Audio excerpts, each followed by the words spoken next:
Did we send an invite to DAI, by the way?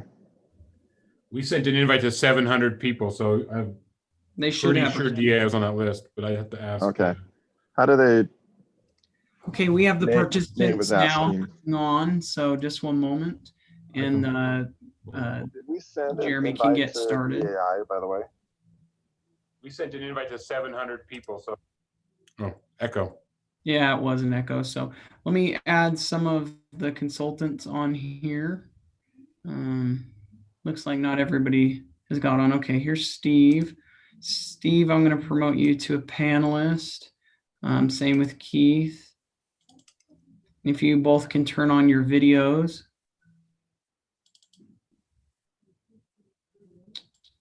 So, Steve, is Kai going to be with one of you, or is he going to log in himself? He'll log in. There he is. Yeah, okay, I'm going to promote him too. All right. Now, please keep in mind that this is broadcasting live on YouTube for residents or others to see who didn't register for the Zoom call. I'm going to turn it over to Jeremy. And then Jeremy, from there, you can determine who you want to have speak first. For those who are attending this meeting, if you have a question, you can raise your hand or you can type it in the Q&A there at the bottom, and we'll give you the opportunity to speak, or just we can read your question. You just let us know what you prefer. So we'll go from there. All right, Jeremy, it's all you. Thank you, Mr. Dave. Welcome everybody to our drinking water, secondary water, and sanitary sewer impact fee open house. For those of you who are on our email chain, we did email out a link to our website where you can access the draft documents. I will just briefly point out that if you go to the city website and you go under the engineering department under impact fees, there's a big header that says 2020 draft impact fees. So if you don't get the link, you should be able to easily find it on our website under the engineering department's section of our website. I'm going to let Keith go first, I guess, if that's fine, Keith. Keith Larson is with Bowen and Collins. He is the city's consultant when it comes to all things sanitary sewer. And so I will let him begin his presentation. And like Dave said, if you have any questions, please raise your hand, and then Dave will be monitoring that, and he will give access to that individual to unmute and ask their questions. So. Okay, great. Thanks, Jeremy. Sewer, for those who have been involved, is pretty close to what it has been traditionally. Just a few updates in terms of projects completed and updated project costs. So I'm going to go ahead and share screen to quickly summarize what we're looking at here. And it looks like that's showing up. So I got to get over the right screen. There we go. So relative to changes since this was last adopted in 2018, I believe, we have some updated development projections. Our growth projections have been updated to reflect the most recent development plans, including some consideration of what is going on with COVID. We have a little lower growth than has been used in the past, but that still quite a lot of growth projected in the city in the upcoming months and years. We've also updated the design criteria. As some of you know, the city has revised and continued to update that criteria over the last several years. So there's been some minor changes there. And then the biggest item is just updating construction costs. And that's specific to a number of large projects that have moved from the planning arena to actually completed. And so we have updated those with actual construction costs. Just to start with the end in mind here, jump to the punchline. The current fee is $837.90. The proposed fee is $908.76, which would be a change of about $70. So a bit of an increase, but not too large. Relative to the sewer system, just talk about what we did relative to analysis. We've updated the ERU projections as mentioned, still 6% growth rate here in 2021, but these represent a significant decrease from what was in the last plan, just as a result of COVID, economy, and other items there. But this is consistent between the different plans that are being presented tonight, and includes projected 5,600 additional ERUs over the next 10 years. Relative to design criteria, most of this is the same as has been used in the past. The only number I would point out is that the average day peak month flow has dropped from 255 to 239 gallons per day per ERU, and that is a reflection of actual metered data and a slight trend towards a little bit more conservation, I suppose, over time. So that number has dropped just a little bit, but pretty close to where it was last time. As mentioned, we've completed a lot of projects. This figure just shows projects that have been completed in black. These are not just since the last master plan, but projects that have been completed and have excess capacity for future growth and being collected through the impact fee. With those, we still have a number of improvements. So the black on this figure represent those that have been completed, and then there are some in different colors that represent the projects left to be completed. You can see in that major outfall to the north, we still have 3 projects that are upcoming, and to the south, there are some significant projects that are needed to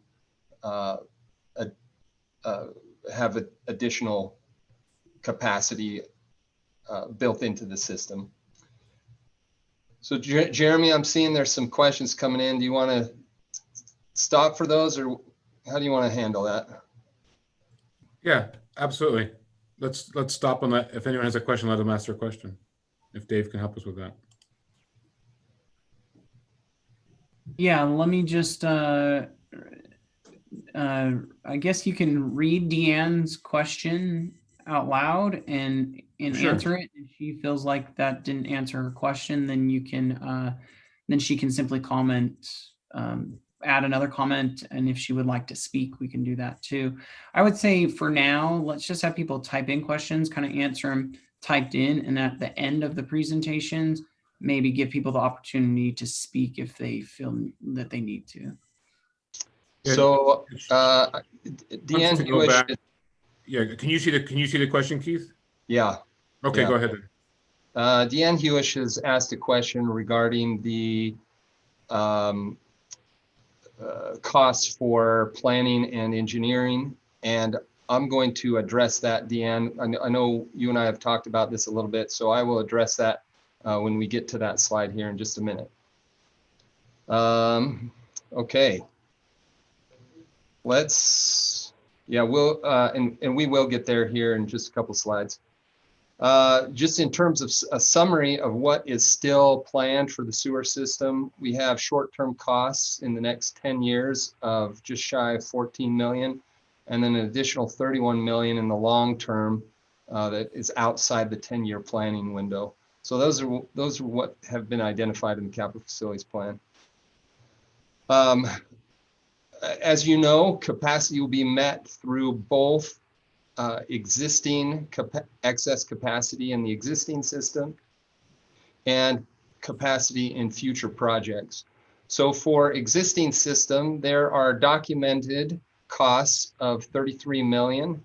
Of that, the percent attributable to growth, and looks like I forgot to update this slide, that's actually 2021 to 2030, 8.36%. with a total attributable cost of $2,762,000 and change there. Keith, we had another question come in just through the chat from Chriselle. She says, the graphic's small, but does this complete the abandonment of the 14-inch force mains to TSSD?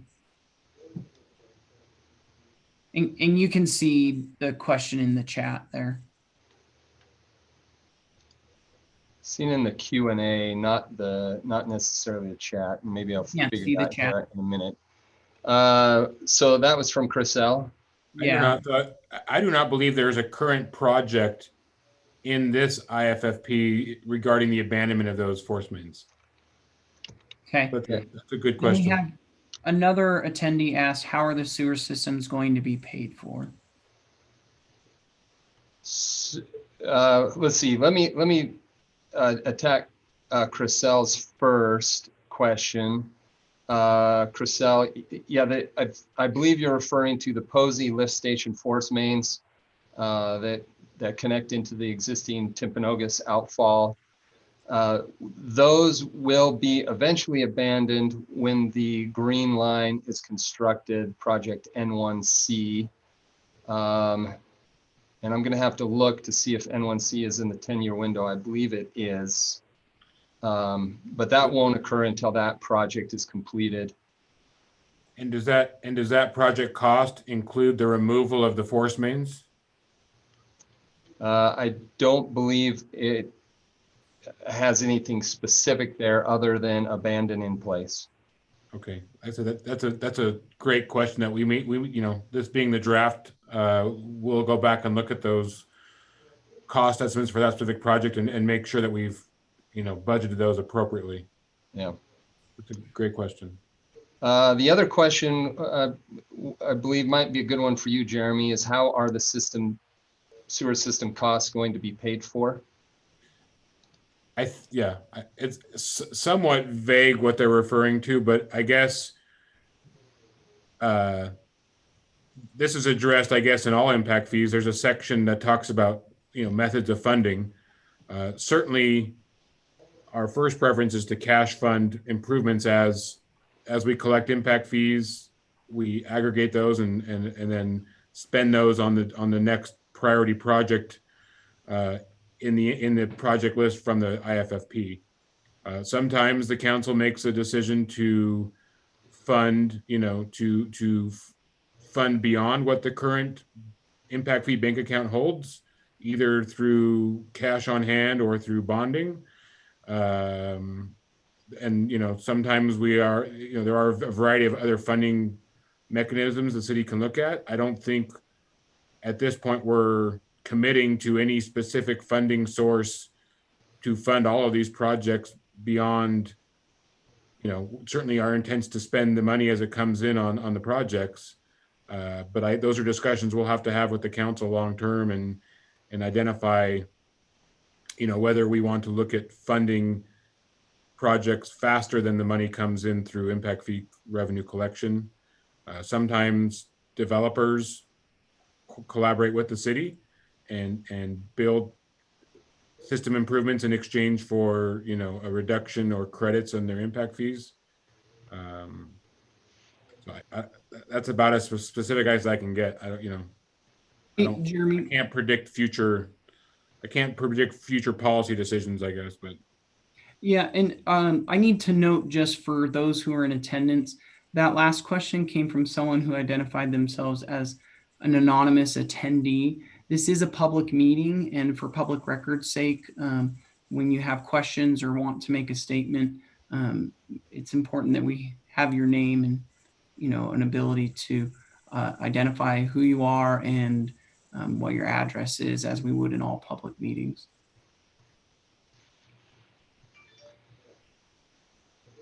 Okay, great. Keith, sorry, one more thing. I think I don't want to jumble up your presentation, so people can put in their questions. Let's let you guys get through your presentations and then kind of go through them at the end, so it's not so jumbled for everyone. And some of the questions may be answered during the presentation. I think that would make it smoother. That sounds great. And I'm pretty close to finished here, so we'll get to them real quick. We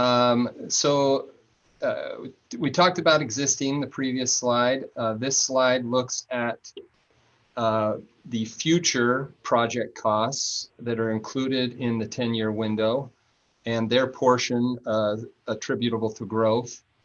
As you can see, Chriselle, we do have budgeted, or we do have planned project N1C, so that will be complete as budget is available. But that includes an additional 1.8 million that is attributable to 10-year growth. These items all combine and are divided by the number of ERUs to generate the existing fee. So our excess existing cost per ERU, we take the portion of 10-year growth divided by the 10-year, the growth in ERUs. And that's about $561. Then for new improvements, $327. And then we also include some consultant fees at $20 for a total fee of $908.76, as we mentioned previously. One of the questions that Deanne asked that I'll address right now is regarding these consultant fees. Currently, these only include the current impact fee, facility plan, and IFA and capital facilities plan. And only that portion that is associated with future growth planning has been included in that number. We have specifically removed any planning dollars that are benefiting the existing residents, customers, and then we have not included any future planning costs, but only the cost for this current round. So hopefully that answers that question. We can talk a little bit more. To be super clear, if you look at the report, which I'm sure Deanne has and will, you did though only spread that out over a 5-year period. Yes, that is correct. So the city's plan and trend has been to update these no more than 5 years. And so we've applied that to the portion of the population that will be benefiting from those planning efforts. The last sewer impact fee was adopted in 2017 or 2018? The date on it is 2018. Looks like June of 2018. And prior to that, I believe was 2014. So Right. the city on average has been updating its impact fees every 3 to 4 years. So it actually is a lower impact fee by spreading it over 5 years. We could have decided to spread it over 3 years, and that would have been more consistent with our trend, which would have made a larger component per standard ERU. But we're trying to obviously balance, in the favor of lower impact fees, so we've gone 5 years, but it seems likely we're going to end up updating these sooner than 5 years, just given the how fast growth has occurred. So that's really the end of my presentation. I think we've addressed the comments or questions that we've got so far. Let's see. Oh, I can maybe figure out the chat here. Good. No, so Chriselle's asking if the current impact fee is $642. That was, we looked at that. Actually, the $642 was the impact fee prior to 2018, right? Yes, correct. And in the 2018 impact fee, it changed from 642 to the 806. Keith and I were reviewing this morning, and the 642 was back when the city had a north and a south. We had 2 different service areas and 2 different impact fees. And then in 2018, that was amended, and the city went to a single service area in 2018. And that's when it went to the 837.90. Yeah.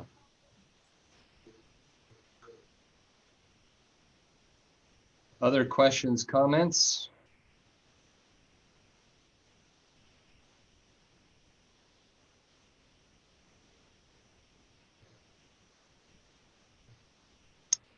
And if you think of something later, even if it's related to sewer and we're in water, feel free to ask, but not seeing any. Well, looks like in the chat, Chriselle asked another question. She says, isn't the current impact fee 642 Yeah. and the new is proposed for 908? Isn't that an increase of $166? I thought I saw an increase of only 70 at the beginning of the presentation. She just wants to clarify the increase. Yeah, that's the one we just answered. So. Oh, it is. I'm sorry, I didn't catch that. That's okay. I guess we'll let Keith go, and we'll let I don't know if it's going to be Kai or Stephen Jones do the presentation for the drinking water and the secondary water. Like I said, don't feel free to ask questions related to water or sewer if they occur to you, but we'll probably try to answer those at the end of the presentation.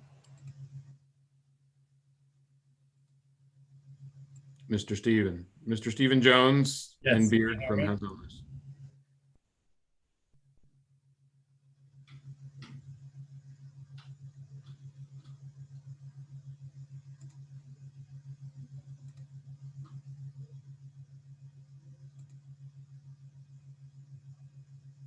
Okay. Can you hear me and can you see my screen? Yes and yes. Great. So many of the items that Keith covered as far as growth, et cetera, he stated that we're matching the growth rate. That is a change from the last impact fee updates. So that will be the same. As far as drinking water specific changes, we've made quite a few changes proposed for this impact fee update. So one, moving from the water supply fixture unit to the equivalent residential connection, and then basing the impact fee on meter size, like most cities do. I guess the water supply fixture unit, that was an attempt to, I guess, get more granular and more fair. It had several problems that we've decided to move back to what everybody else is using, and that's meter size, and then using the equivalent residential connection. So that change is proposed. The other major thing that has changed is level of service. This is related to the change in Utah law with the minimum drinking water sizing. And so the slide kind of summarizes where we're going from and what the proposed, the 400 gallons per day as far as a capacity for source as far as peak day has been reduced to 375, and that reflects what the minimum sizing requirement was set by the state for the city. So that's for well capacity and pump station source capacity and wholesale capacity. And that was a change from the previous impact fee that we split impact fees for those who had credit in wells versus those who are now using Central Utah water. In this slide, we're calling it wholesale water. But there's two different impact fees. One covers the cost of the well capacity, the cost of the wells and pipelines to hook up those wells, and the wholesale indoor water or Central Utah drinking water impact fee doesn't reflect those costs, so it's a lower fee. And then similar to the last impact fee, pump stations are also considered source because that's how you move the water around, and so it has a similar level of service. One correction, Steve. Gordon reminded me, not meter size, but lateral size. Oh yes, thank you. We made that change yesterday. Thank you for reminding me. The other component, indoor water storage capacity, it was 400 gallons per ERC, reflective of the minimum sizing requirement. And now we've changed it to 267 for the equalization storage. Another change with storage is that previously we had 100,000 gallons per storage tank, and we've moved that to 100 gallons per ERC. We did that to better reflect and be more fair of the divvying up that needed emergency storage capacity. And then water rights. Now, as we talk about water rights in the drinking water impact fee, but in reality, there are no water right components that is included in the impact fee.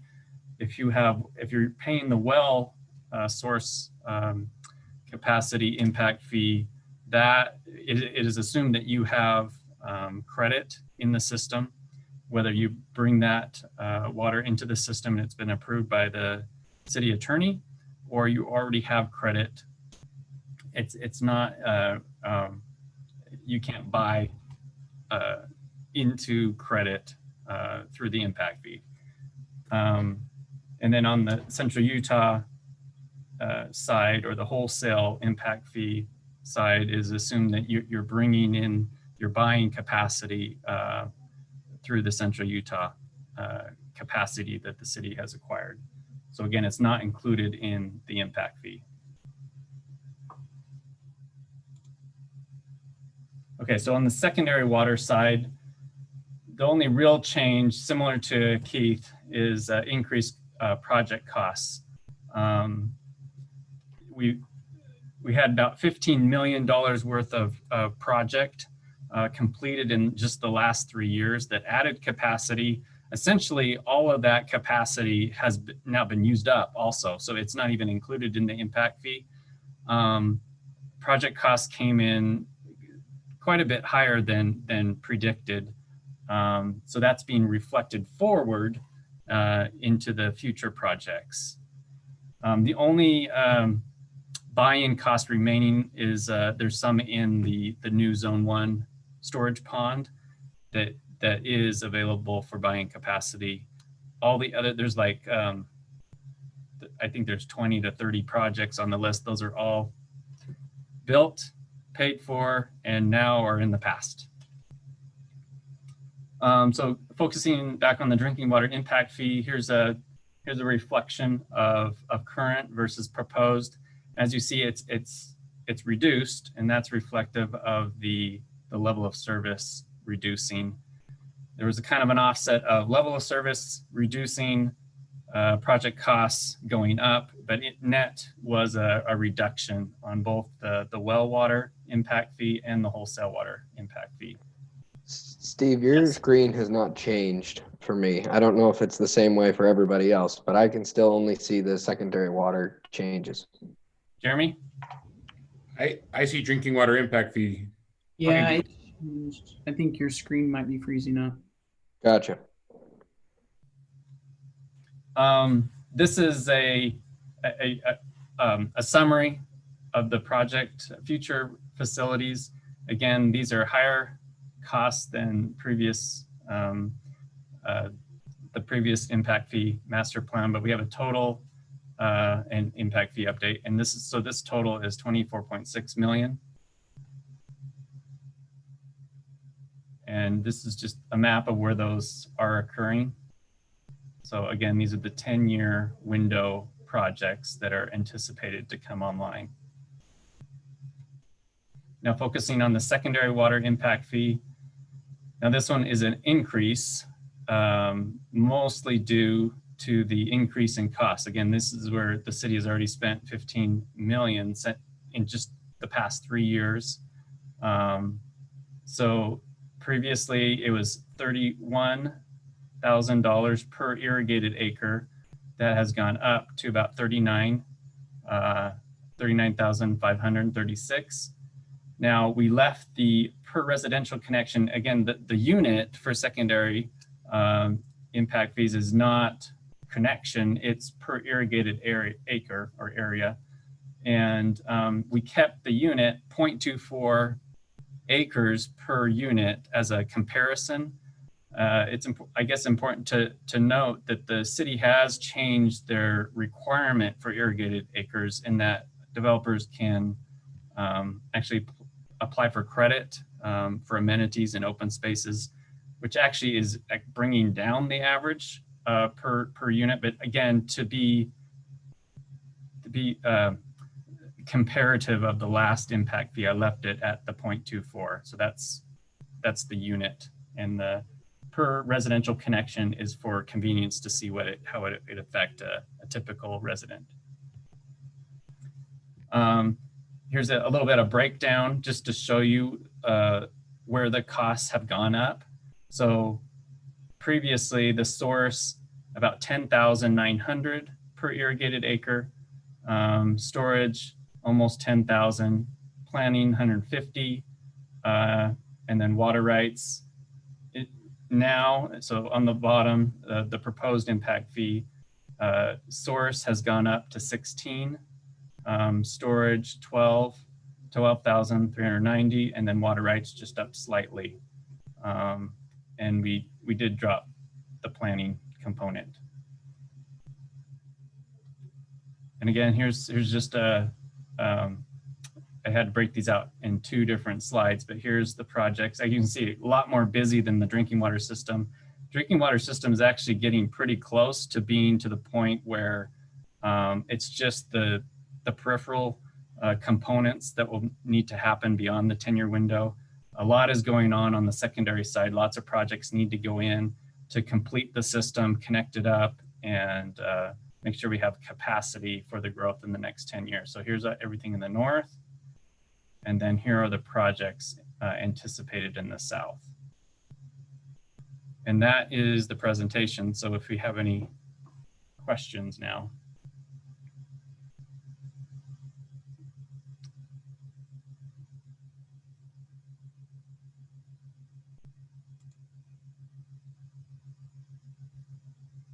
Doesn't look like we have any questions that have come through on this.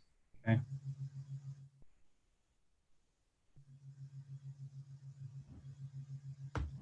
In general, do any of the attendees have questions? If you do, type something in the Q&A, and if you want to speak, just let us know in the chat and we can let you speak. Otherwise, typing your questions.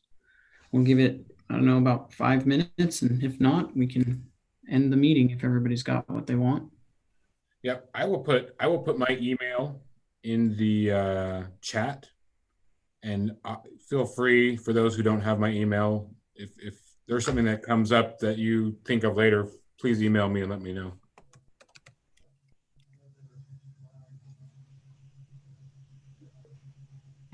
Priscilla had a question about when the sewer report will be available. It is available now, but maybe, has that been posted, Jeremy? Yeah, it's on our website, as I pointed out. Give me a second and I can share my screen and show you where on our website it's located. You can even paste in the direct link in the chat, Jeremy. That's a great idea.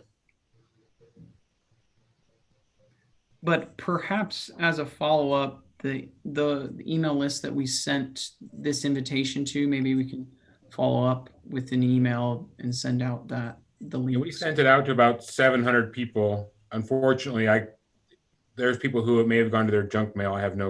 It's hard to control that. So we've also made the presentations available on our website for those who want to access those. Let me grab the link really quick and post it though in the chat to where on our website it's located. The other thing that we can do, Jeremy, is we can embed this video, which is on YouTube, afterwards on that same page to help answer questions. Thank you.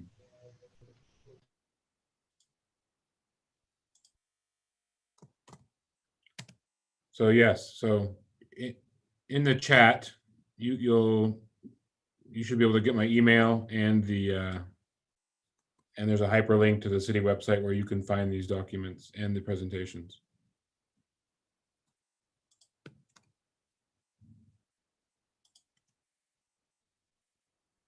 But my email is not hyperlinking for some weird reason, but the website did. Yeah, it won't hyperlink the email addresses, just web addresses. Well, if there's not any questions that are going to be typed in, then we will I guess go ahead and close the meeting, Jeremy, unless there's anything you want to wrap up with. No, I appreciate everyone's time. We're tentatively scheduled to go to council December 1st. Obviously, that depends on feedback we get. So we will delay that if need be, if there's some issues that we need to address beforehand, but that's the current tentative date. If that schedule holds, then we will be posting notice on the state website in compliance with those, I think the 14 days or whatever. We will be creating final drafts of the documents and making them available in the library the 10 days before. So that's the current plan. But again, we're going to wait to see what kind of feedback we get, and we'll go from there. So. Okay, awesome. Thank you everyone for attending, and shoot Jeremy an email